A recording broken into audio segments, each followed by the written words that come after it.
현재 SE 3세대보다는 살짝 높게 책정이 될 거다. 이 새로운 모델은 현재 아이폰 17 슬림 또는 에어 이렇게 불리고 있는데, 뭐 간단하게 말하면 프로에는 좀 더 새로운 거, 그리고 이제 일반 라인업에는 기존 프로가 쓰던 거, 120Hz 주사율 뿐만 아니라 AOD 기능까지도 가능해집니다.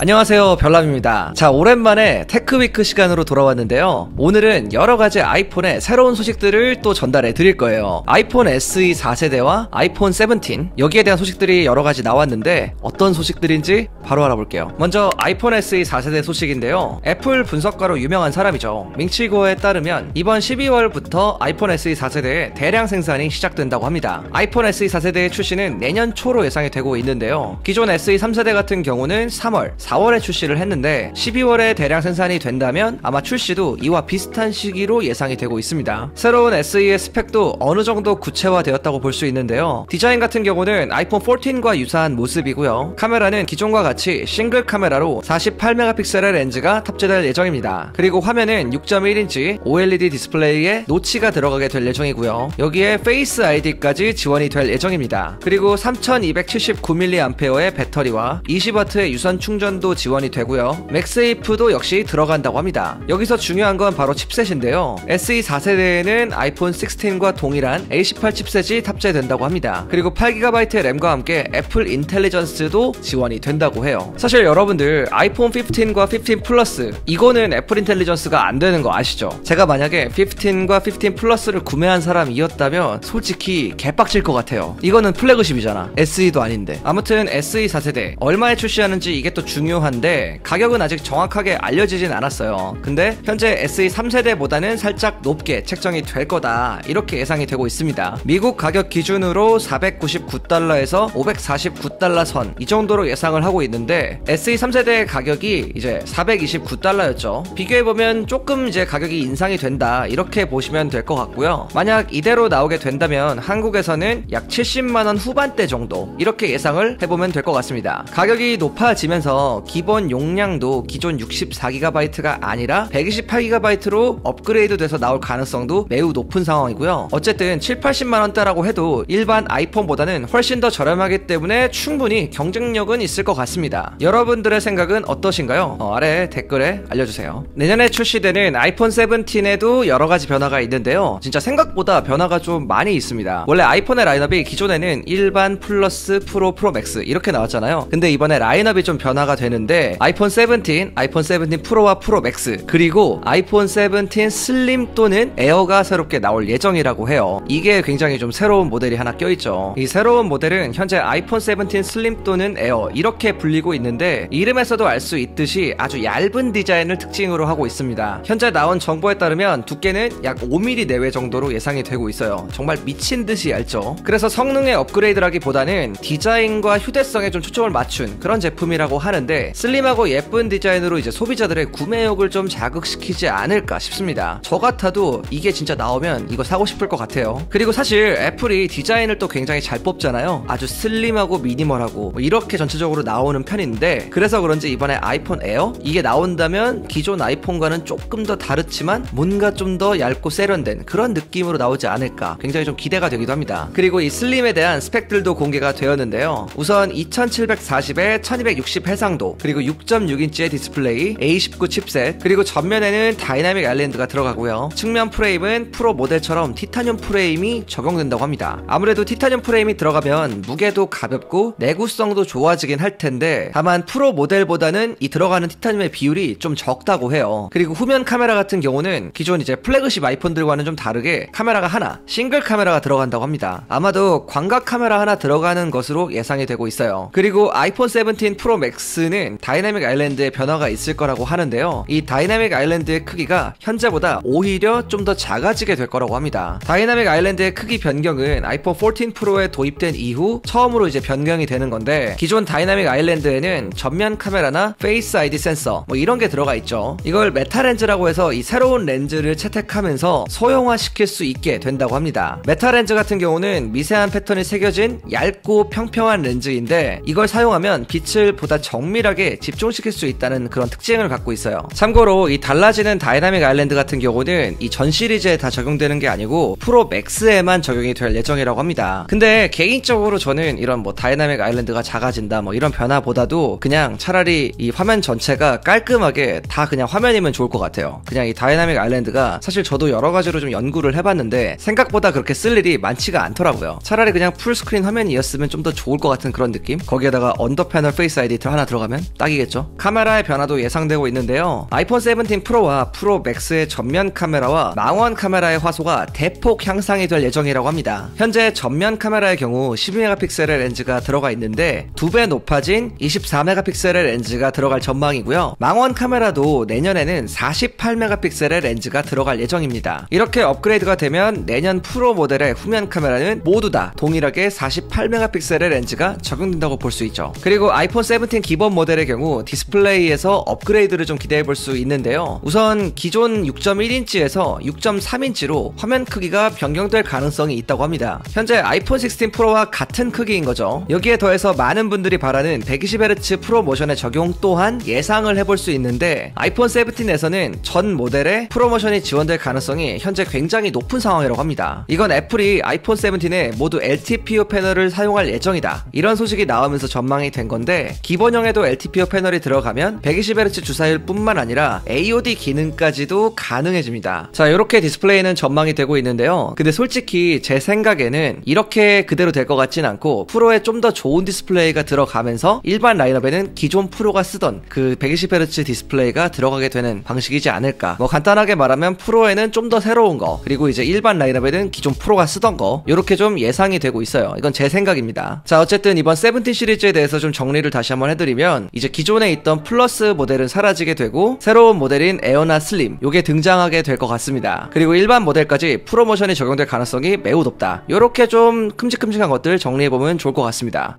어쨌든 오늘 이렇게 아이폰 17 시리즈 어떻게 달라지는지 조금 알아봤고요. 여러분들 궁금한 사항 있으면 아래 댓글에 남겨주세요. 제가 오늘 준비한 내용은 여기까지고요. 지금까지 별남이었습니다. 바이.